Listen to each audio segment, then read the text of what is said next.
It's claimed a number of Hampshire County Council staff were complicit in the sexual abuse of children over 2 decades. It's centred on Winton House near Winchester, which was a council-run boys' home in the 1960s, 70s and 80s. More than 30 former pupils have now come forward to say they were subjected to serious physical and sexual abuse there. After being told there'll be no criminal prosecutions, the men have launched their own legal action. Tonight, for the first time, 2 of the men have waived their anonymity to speak out. Our Home Affairs correspondent Emma Vardy has this exclusive report, which contains some harrowing testimony. Some of the things that actually happened here, you wouldn't believe. Unless you were here yourself experiencing it, you wouldn't believe it. This is the first time for many years that Dale Hooper and Paul Carver have returned here. This was once the site of Winton House, a home and school for boys considered to be from troubled backgrounds. They were placed in care here in the 1970s. The original building has since been demolished and replaced by housing.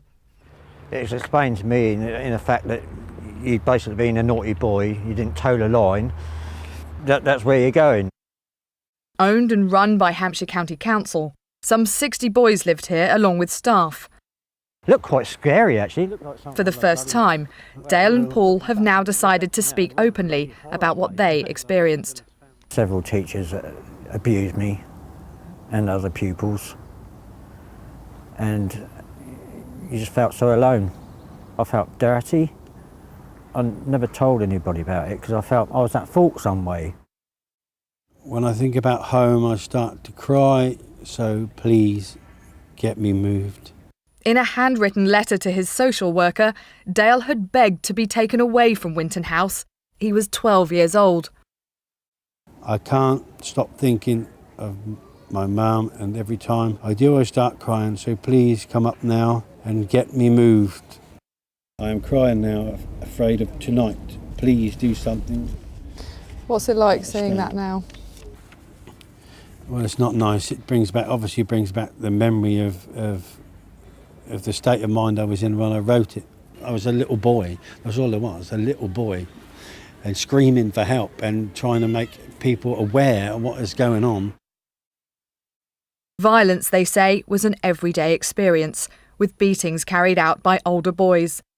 Many claim there was also systematic sexual abuse. Some boys say night after night they were raped by staff and other pupils. Looking back now, if I was strong enough, I would have taken my own life at the time. I mean, there were so many times when I thought about doing it and I just never had the strength. Former pupils say the headmaster at the time was a willing participant, abusing boys in his office with other adults present. Hampshire County Council is now faced with the testimonies of more than 30 former Winton House pupils.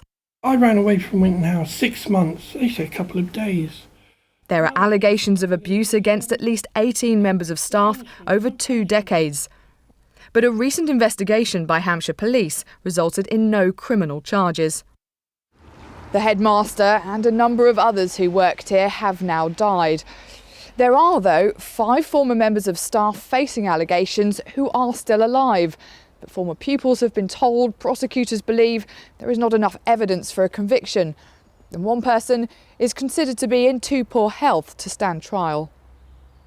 But former pupils are now taking Hampshire County Council to the High Court. They want to sue the authority in a civil case. For them, it's trying to find some closure and close the chapter of the book and try and move on. Is it really fair to expect a county council to be held responsible for something that happened decades ago? Some would say it's too late. For these people, some of them, it's affected their day-to-day existence, and they've had to live what happened to them as a child throughout their adult life.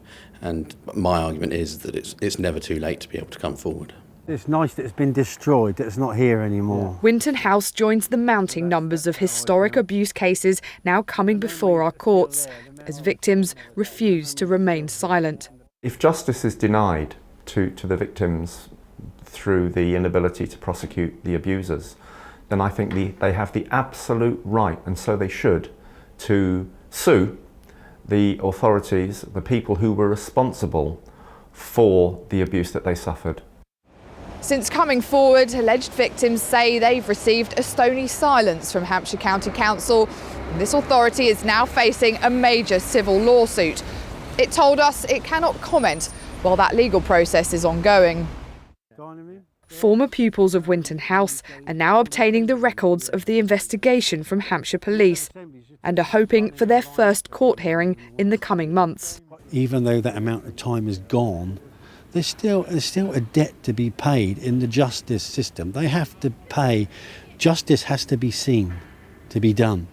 Otherwise, what's the point? It'd never, ever make it go away. It'll always be there until the day I die. But I just think it helped me and help others to realise that this sort of thing should never have been carried on. And people need to be aware that this thing did happen.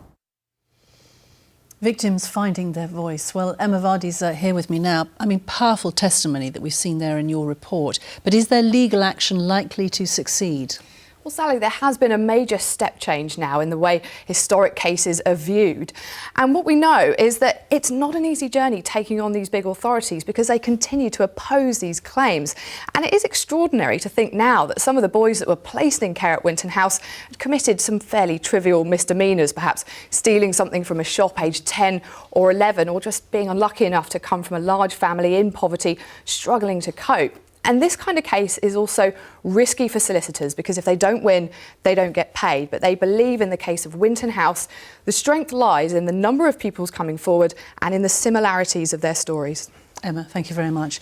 And if you are someone affected by this issue, you can contact the National Association for People Abused in Childhood. Call the helpline, it's on the screen, 0808 801 0331.